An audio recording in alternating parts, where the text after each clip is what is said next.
Hey guys, it's Mrs. Dukoski. So this week we are going to start a short story unit. I'm really excited about it. I love short stories. So we're going to do some introduction to the short story today. So in order to do that, I just sort of want to give you a loose definition of short stories. Short stories are works of fiction, so they're categorized as fiction, but they're shorter than a novel or a novella. And I love the definition that a short story, you should be able to sit down and read it in one sitting. So short stories became popular in the 1800s. It was a refreshing way to get in a narrative, a work of fiction without committing to a full-length novel. And so people really, they became popular and people enjoyed being able to have a story from start to finish while they, in one sitting, like in the, evening or whenever they sat down to entertain themselves with reading or hearing stories. If people were reading stories to them, they could sit and start to finish this in one sitting. And I really like that about a short story. So we're going to talk about what some of the elements are in a short story. And again, they're works of fiction, they're narratives. So all of those narrative fiction elements are working in a short story. And we're also going to talk about the concept of single narrations or single stories and how they're dangerous. And so for you, part of your homework on your asynchronous day is going to be watching a TED Talk called The Dangers of the Single Story. It's a lovely 18-minute TED Talk, and I won't spoil it for you, but it goes over what a single story is and why it's dangerous to fall into the habit of just learning and reading these single narrations. So with that, I'm going to do a screen share. All of this information will be posted on Schoology too. But again, so the focus of this lesson is going to be introducing short stories, understanding the 6 major elements of a work of fiction and the concept of a single narration or a single story and why that's potentially harmful. Okay, so here I go with my screen share. Hope everybody's doing well out there. And I do hope that you're excited to read some stories. We've got some great stories to read.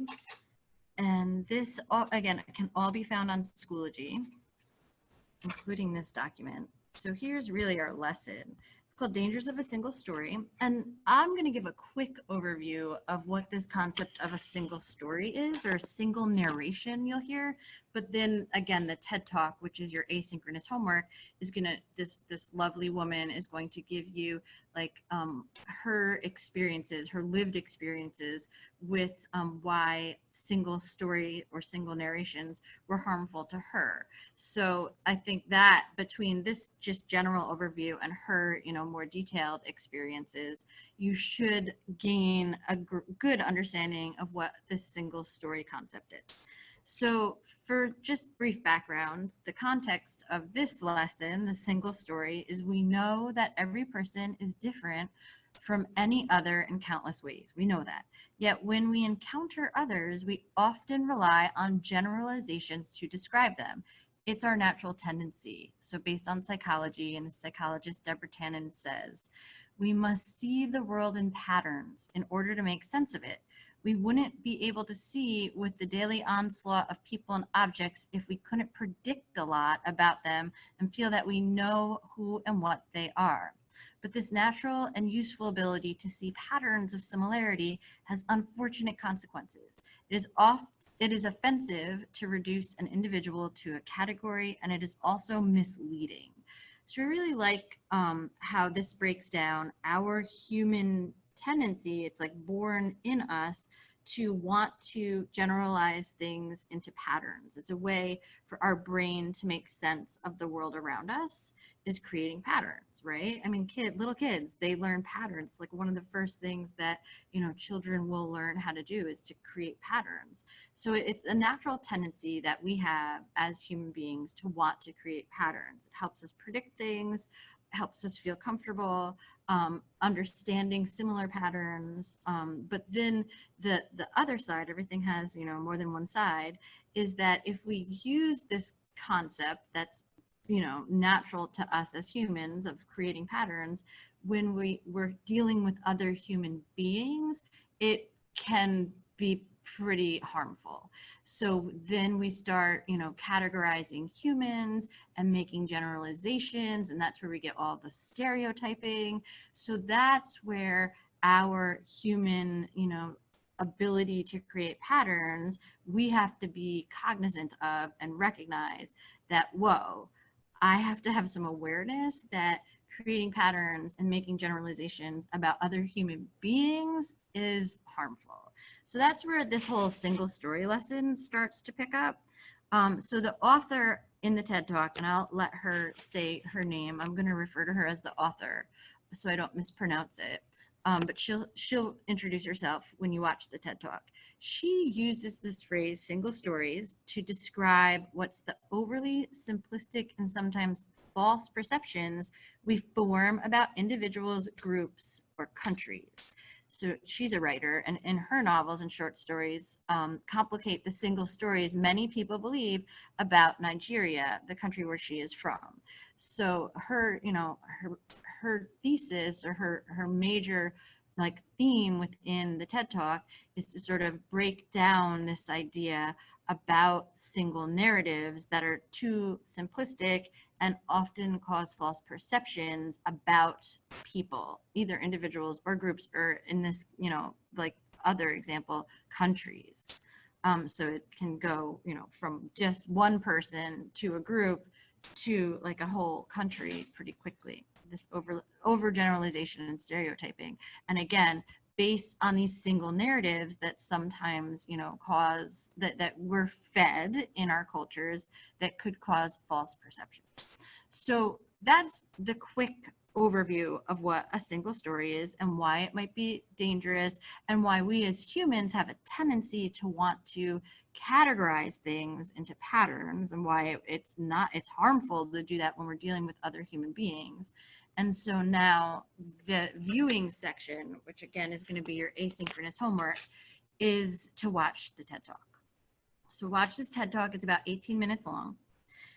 Words that you really should know that are going to be helpful, because we'll have a conversation about this TED Talk. And as you watch the TED Talk, you need to, have an awareness: assumption, prejudice, discrimination, intersectionality. I'm going to say, don't assume you know what these words mean.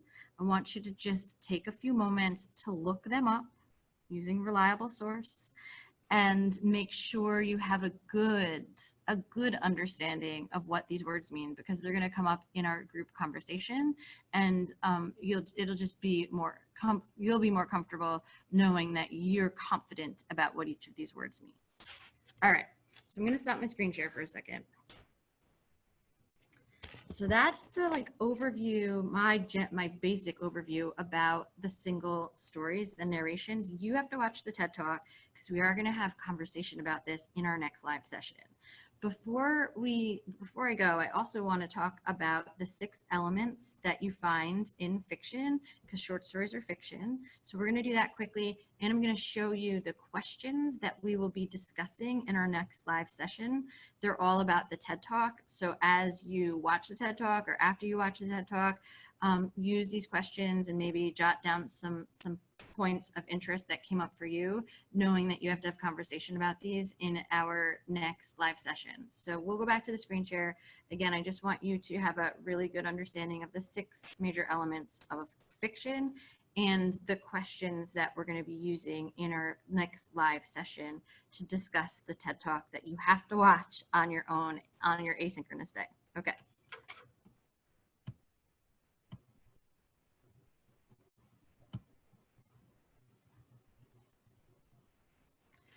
All right, so 6, you've probably heard this a million times, but we have to review it because this is the elements of fiction. All right, so when you read a work of fiction, and again, a short story is classified as a work of fiction, there are elements that we discuss when we have our literary analysis. When we sit down and we talk about a book, it's called literary analysis. We start to analyze a book, in a variety of ways. So when we analyze a book, we can talk about the themes, like maybe we want to talk about the single story narration, but we can also talk about the elements. All right, so that is a great place to start talking about a book, a work of literature, in this case, a work of fiction. There's also, writing techniques. We're not going to get into all of the writing techniques yet. These are just the elements that have to be. You can't, if you're a writer, I love you. I'm so happy you're a writer. You cannot write a work of fiction without these 6 elements, okay? So with that, know that no matter if it's a short story or War and Peace, the longest novel you could possibly pick up, that these elements will be in every single narrative. So a narrative is a story, it tells a story. It has a narrator, there's characters, right? So fiction is narration, but there can be narrative nonfiction, nonfiction that just follows a narrative pattern, tells a story, and there could be narrative poetry. It's just using these, the pattern of narration, of storytelling, but just in a different, genre. So, but this is again focusing on fiction.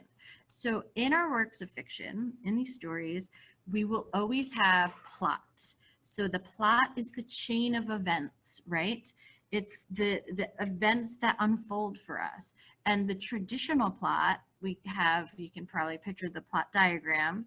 The exposition is the beginning. The inciting incident is the conflict that's introduced. Rising action, after you have your conflict introduced, you start to build, right? And then this is the longest part of the story, the rising action. Oops. No, what's going on? We don't want to start this. Sorry, technical difficulties. So the rising action is always the longest part of a story, whether it's a novel or short story. Climax, that's that point of highest tension, a turning point. And then after you get to your climax, you really want to wrap up. So you have the falling action and resolution are shorter. They're just kind of like tying up loose ends. All right, but that's a traditional plot. So we are talking about dangers of a single story. This is a traditional plot, this organization here that I have in parentheses. There are other types of plots, all right? The like one, for example, is called in media res, starting in the middle of something. And, a lot of times if you go to an action movie, or maybe you're reading a novel that is more action based or mystery, you'll start in the middle of something. And then that's exciting for the viewer or the reader because they know something's happening. And then the rest of the story, you kind of have to go back and figure out how they got to that point. So again, that's another type of plots, but it's all plot is chain of events. So this is the traditional plot, knowing that that's one way as a writer or a reader that a plot would be like uncovered in a work of fiction. Right? That's one of the elements, have to have it. And I'm just going to go through these quickly. We can talk about them more in detail if you have questions in our live session. You just have to be aware that this is how we will approach discussing our fiction. We'll talk about all of these elements as a springboard. So characters, especially protagonists, that's what drives the plot. You don't go anywhere without the protagonist, right? That's your main character. We got to get good guy, bad guy out of our heads because a protagonist is a human, right? And again, that's danger of a single story. So we have protagonists who have strengths and weaknesses, right? They're not all good, they're not all bad. Same thing with the antagonist. Could very well be another human being that has some positive qualities. They're just working against the protagonist. That's what makes them the antagonist. And it doesn't have to be a human either. It's whatever force works against your protagonist, your main character.